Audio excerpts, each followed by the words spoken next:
जय हिंद दोस्तों, इस वीडियो में हम लोग देखेंगे बेसिक स्ट्रक्चर ऑफ कंप्यूटर।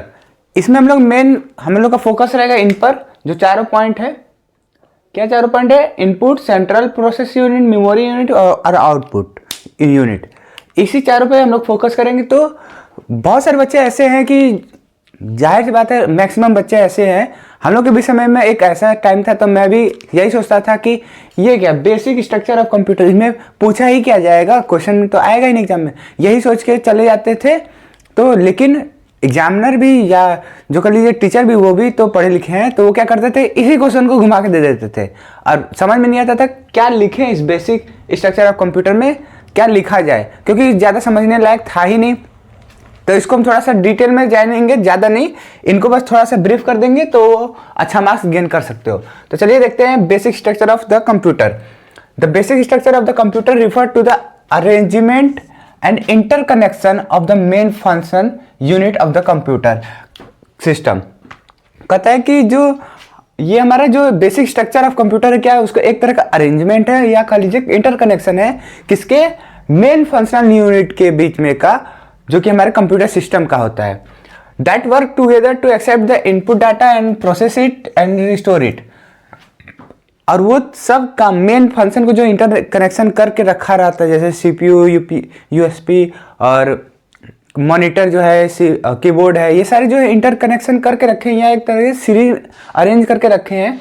वो सारे मिल के क्या करते हैं, डाटा इनपुट मतलब डाटा को एक्सेप्ट करते हैं, जो कि इनपुट हम लोग करते हैं, फिर उसको प्रोसेस करता है और फिर उसी को स्टोर करके रख देता है। फिर बाद में हम लोग देखते हैं तो वही चीज़ हम लोग दोबारा देख लेते हैं। And produce output information, store करने के बाद उसको आउटपुट इंफॉर्मेशन के द्वारा वो रखा रहता है या हम लोग को दिखा देता है। In the simple word it explain the how a computer is internally organize and low different parts interact. कहता है कि सिंपल सा बात यह है कि कंप्यूटर जो है वो कैसे अंदर ही ऑर्गेनाइज है, या कितने उनके कंप्यूटर सिस्टम जो होता है, सिस्टम क्या होगा जब उनके पार्ट्स को मिलाकर रखेंगे तब, और वो लो डिफरेंट पार्ट और कैसे वो इंटरेक्ट करते हैं वो। इसके मेन बेसिकली हम लोग के पास 4 यूनिट होता है। अब 4 यूनिट का मतलब ये नहीं करिएगा कि बस 4 होता है, यहाँ पर वर्ड है 4 मेजर होता है। ये वर्ड को बहुत ज़्यादा ध्यान से रखिएगा क्योंकि अलग अलग बेसिस पर अलग अलग यूनिट भी हो सकते हैं। तो फिलहाल यहाँ पर 4 यूनिट है, किसके बेसिस पर, स्ट्रक्चर ऑफ द कंप्यूटर। पहला है input unit, central process unit, जिसको हम लोग सीपीयू कहते हैं, और तीसरा मेमोरी यूनिट या इसी को हम लोग स्टोरेज यूनिट कर लेते हैं, और output unit. This use work on, ये सारे जो चारों हैं वो किस पे वर्क करते हैं आईपीयू। आईपीयू क्या होता है, इनपुट, प्रोसेस, फिर आउटपुट। आईपीयू साइकिल को हम लोग यूज करते हैं। ये जो चारों पॉइंट रहता है ये यूज करता है किसका, इनपुट, और प्रोसेस करता है, फिर स्टोरेज कर लेता है, या कह लीजिए कि आउटपुट दे देता है। इसी पर ये काम करता है। तो चलिए इसको डिटेल में जानते हैं कि ये चारों पॉइंट है क्या। तो देखते हैं सबसे पहला पॉइंट, इनपुट यूनिट। जितना मतलब आपको दिख रहा है कि आसान है कि लिख देंगे, लेकिन जब एग्जाम टाइम आता है तो क्या लिखे ये सोचने में उस समय बहुत दिक्कत होता है। तो थोड़ा सा ध्यान दीजिएगा और नोट्स बना लीजिएगा। The input unit is the part of the computer that receive data and instruction from the user to convert them into machine readable form and send them to CPU. कहता है इनपुट यूनिट क्या है।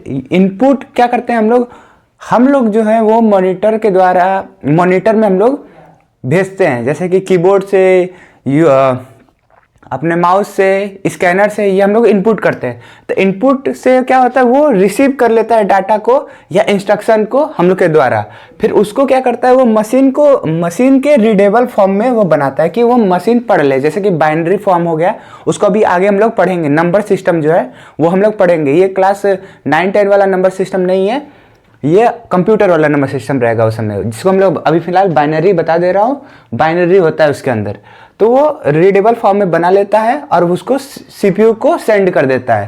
तो इससे क्या होता है कि ये जाके अब ये पढ़ेगा कि एक्चुअल में हम लोग क्या भेजे हैं उसको, या हम लोग क्या इनपुट किए हैं।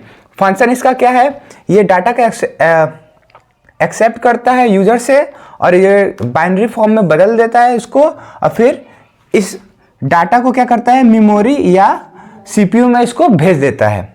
एग्जाम्पल के तौर पर है कीबोर्ड, माउस, स्कैनर। दूसरा क्या है, central processing unit CPU. The CPU is the brain of the computer, इसको हम लोग ब्रेन ऑफ कंप्यूटर भी कहते हैं, और ये सारी कैलकुलेशन और ऑपरेशन को कंट्रोल करता है। इसमें मेजरली 3 पार्ट में आता है ये। पहला है अर्थमेटिक लॉजिकल यूनिट एएलयू, और इसको कंट्रोल यूनिट सीयू, और एक होता है रजिस्टर। रजिस्टर जो फिजिक्स में पढ़े हैं वही वाला रजिस्टर यहाँ पर भी है, लेकिन थोड़ा सा अंतर में। एएलयू क्या होता है, जितना भी आप लोगों को कैलकुलेशन करना है, plus minus divide multiply, greater than smaller than greater than equal, greater than smaller than और इक्वल, वो सारा एएलयू में हो जाएगा। अर्थमेटिक जैसे नाम से मालूम चल रहा है, इसका फुल फॉर्म आता है, याद कर लीजिएगा एमसीक्यू में। तो ALU perform the arithmetic operation, plus minus multiply. यहाँ पर इसको हम शॉर्ट पेपर लिखे हैं तो आप लिख दीजिएगा एडिशन, सब्ट्रैक्शन, मल्टीप्लिकेशन और division. And the logical operation, logical operation में क्या क्या आता है, एंड और नॉट, ये 12th के फिजिक्स में था। और कंपैरिजन में आता है वही स्मॉलर ग्रेटर, स्मॉलर देन और इक्वल, और ग्रेटर देन इक्वल। दूसरा है कंट्रोल यूनिट, जिसको हम लोग सीयू कहते हैं। कंट्रोल यूनिट क्या होता है, the control unit direct coordinate the active of the all other unit of the computer. जितने भी कंप्यूटर के सारे यूनिट होते हैं, जैसे कि ये है, उसमें ये क्या करता है, ये कंट्रोल करने की और कनेक्शन बनाने की कोशिश करता है। एग्जाम्पल क्या है कि फंक्शन क्या है, फीचर्स का मतलब होता है कि एक जगह से दूसरे जगह पहुंचाना।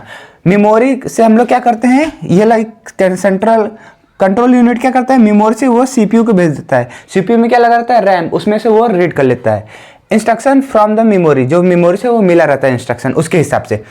डिकोड इंस्ट्रक्शन, जो इंस्ट्रक्शन रहता है उसको डिकोड करके वो बना देता है सीपीयू को रीडेबल फॉर्म में, और उसको जो इंस्ट्रक्शन रहता है उसके हिसाब से वो काम करना शुरू कर देता है। दूसरा क्या है, control data from the between unit. दोनों, ये भी एक मेमोरी यूनिट कहलाएगा, और यहाँ पर सीपीयू भी एक तरह का यहाँ पर यूनिट कहलाएगा। इन दोनों के बीच में जो होगा वो डाटा का कंट्रोल करने का काम ये कंट्रोल यूनिट करता है, नाम से जैसे मालूम चल रहा है। एग्जाम्पल में CU decided when the data should move from memory to ALU. CPU क्या करता है, वो डिसाइड करता है कि कब मेमोरी से एएलयू में डाटा ट्रांसफर होगा या जाएगा। जब यहाँ से मेमोरी से जब एएलयू में जाएगा तभी तो वो कनेक्शन बनाएगा, और कनेक्शन बनाने के बाद उसको सॉल्व करके हमको फिर बाद में आंसर देगा, जिसको हम लोग आउटपुट के नाम से जानते हैं। यहाँ पर रजिस्टर क्या है, इसी के तीसरा पॉइंट है, register are the small and high speed storage location inside the CPU. CPU के अंदर ये क्या होता है, रजिस्टर। देखिए सबसे पहले है कि रजिस्टर जो है वो सबसे छोटी चीज़ है। रजिस्टर में एक एसएसडी भी होता है जो लैपटॉप में लगा रहता है, लेकिन लैपटॉप में ये भी लगा रहता है रजिस्टर, और ये आता है बहुत ज़्यादा महंगा। जितना सबसे छोटा चीज़ फिलहाल मान लीजिए यही है, मतलब इस कंप्यूटर के हिसाब से। अभी ये नहीं चाहिए कि उसके छोटे छोटे अभी उसके सामान है उस पर नहीं, मशीन उशीन जो भी लगा रहता है उस पर नहीं, अभी फिलहाल जानिए जैसे चिप उप, मेमोरी कार्ड, ये सब में देखेंगे तो रजिस्टर जो रहता है वो सबसे छोटा माना जाता है, और सबसे छोटा है, सबसे महंगा है, इसीलिए वो बहुत ज़्यादा नहीं लगाता। केवी के फॉर्म में लगा रहता है। केवी में हम लोग एक फ़ोटो क्लिक करते हैं तो वो केवी के पार चल जाता है। अगर एचडी हम लोग फोटो लेते हैं तो वो एमबी तक भी पहुंच जाता है। तो सोचिए रजिस्टर जो होता है वो केवी के लिए यूज होता है। ये बस मेनली किसके लिए होता है, ये सॉल्व करने के लिए, या आप देखे होंगे कि कीबोर्ड में जहां एक क्लिक, मान लीजिए आर क्लिक कर रहे हैं, आर क्लिक करेंगे तो मॉनिटर में तुरंत आर क्लिक हो जाता है। यहाँ पर क्लिक करते ही वहां पर आर लिख जाता है। ये वाला काम सीपीयू से क्लिक करते हैं तो वहां पर क्लिक हो जाता है। ये सब काम क्या होता है, ये हमारे सब रजिस्टर का काम होता है। जब देखे होंगे कि और रजिस्टर की तरह और भी होते हैं मेमोरी कार्ड की तरह जो उसके अंदर लगा रहता है, तो वो क्या करता है, जब हम लोग ओपन करते हैं तो देखे होंगे कि कंप्यूटर के सामने गोल गोल घूमता रहता है। वो क्या करता है, उस समय हम लोग का डाटा जो होता है उसको देखता है कि ये सारा कनेक्शन जो है कंप्यूटर सीपीयू, ये सारा कनेक्शन कीबोर्ड वोर्ड से लगा है कि नहीं। ठीक वैसा होता है, लेकिन ये वाला ज़्यादा महंगा होता है, छोटा लगा रहता है। क्या कहता है, ये स्मॉल है, हाई स्पीड है, स्टोरेज लोकेशन है, इसमें स्टोर होता है, और इनसाइड द सीपीयू, सीपीयू के अंदर ये स्टोर रहता है। Use to temporary hold data and instruction during the process, process के द्वारा ये जो डाटा और इंस्ट्रक्शन रहता है उसको होल्ड कर रहता है टेम्पोररी। कैसे, हम लोग कीबोर्ड बस आर क्लिक किए तो वो आर क्लिक करके बस छोड़ देगा, फिर भूल जाएगा क्या क्लिक हुआ था। उसके बाद हम लोग आई क्लिक करेंगे तो आई को क्लिक करके फिर भूल जाएगा। वही काम यहाँ पर है। एग्जाम्पल के तौर पे intermediate result are the calculation और storage in the register. Register में अगर हम लोग को कोई चीज़ को स्टोर करना है या कैलकुलेशन करना है, बीच में का काम ये करता है रजिस्टर। कि मान लीजिए हम 2 + 2 लिखें इक्वल टू इंटर दाब रहे हैं तो 4, बस ये 4 लिखने का काम करेगा, या कैलकुलेशन का आंसर लाने का काम देगा। इनपुट हो गया, सीपीयू हो गया। अब देखते हैं मेमोरी और लास्ट वन, जो हमारा लास्ट वन क्या था, हमारा आउटपुट डिवाइस जिसमें हम लोग को निकल रहा था। अब देखते हैं मेमोरी यूनिट, या इसको हम लोग कहते हैं स्टोरेज यूनिट। क्या होता है मेमोरी यूनिट? जैसे नाम से मालूम चल रहा है, मेमोरी यूनिट या storage data instruction intermediate result and the final output temporary और परमानेंट। मेमोरी क्या करता है कि जो भी स्टोरेज डाटा रहता है या इंस्ट्रक्शन या इंटरमीडिएट का भी काम कर लेता है, ये फाइनली रिजल्ट या आउटपुट को देता है। वो आउटपुट जो होता है वो परमानेंट भी हो सकता है, टेम्पररी भी हो सकता है। परमानेंट ऐसा हो सकता है कि आपका पीडीएफ डाउनलोड हो जाएगा और वो कंप्यूटर में रह जाएगा तो वो परमानेंट भेजेगा। टेम्पररी मान लीजिए क्लिक किए तो उसको मॉनिटर में वो दिखाई देगा, फिर बैक करेंगे तो वो वाला पेज जो होगा वो स्लाइड हो जाएगा। जैसे होम फोन में क्या होता है कि होम पेज क्लिक करके जितने भी ऐप चलाए रहते हैं वो एट लास्ट में उसको हटा देते हैं, तो ये टेम्पररी में चला जाएगा। परमानेंट में वो पीडीएफ, फोटो ये सब आ जाएगा, वीडियो। टाइप क्या होता है, इसके 2 टाइप होते हैं, प्राइमरी और सेकेंडरी। प्राइमरी में क्या होता है कि ये भी जैसे टेम्पररी और परमानेंट है, कुछ उसी के बेसिस पे इसको भी डिवाइड किया गया है। परमानेंट प्राइमरी में 2 तरीके का आते हैं, एक होता है रैम, एक होता है रोम। दोनों का फार्मूला वो फुल फॉर्म पूछ लेता है एमसीक्यू में। रैंडम एक्सेस मेमोरी और रोम का होता है रीड ओनली मेमोरी। रोम जो होता है वो नॉन वोलेटाइल होता है, मतलब उसमें से जो डाटा आ गया तो वो उसमें अब सेव हो जाता है, जैसे कि हार्ड डिस्क ये सब में या कैसेट वसेट में या आपके फोन के स्टोरेज में जाके इंटरनली स्टोरेज होता है। लेकिन जो रैम होता है वो बस क्या करता है कि वो रैंडम एक्सेस मेमोरी, बस उसको एक्सेस मिल जाता है, वो दिखा देता है बस, और वो वोलेटाइल होता है, मतलब वो हट जाता है। सेकेंडरी क्या होता है, सेकेंडरी भी परमानेंट की कैटेगरी में आता है, जिसमें हार्ड डिस्क में आ जाए या एसएसडी में आ जाए। एसएसडी जो होता है वो लैपटॉप के नीचे इतना बड़ा सा आप देखे होंगे वो लगा रहता है, जिसको एसएसडी का भी फुल फॉर्म आता है सॉलिड स्टेट ड्राइव या पेन ड्राइव भी एग्जाम्पल में आएगा, मतलब ये सेकेंडरी के एग्जाम्पल में। अब देखते हैं मेमोरी यूनिट में एग्जाम्पल में क्या है, saving note in the hard disk in secondary storage. Secondary storage में जो है वो हार्ड डिस्क में हम लोग नोट्स को सेव कर सकते हैं।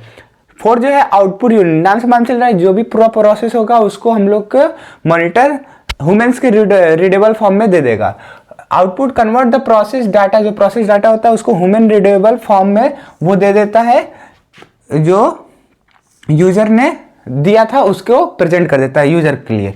फंक्शन क्या है, ये रिसीव करता है, प्रोसेस करता है डाटा को और सीपीयू से और कन्वर्ट कर देता है बाइनरी ऑपरेशन में, और फिर उसको रीडेबल फॉर्म में ला देता है।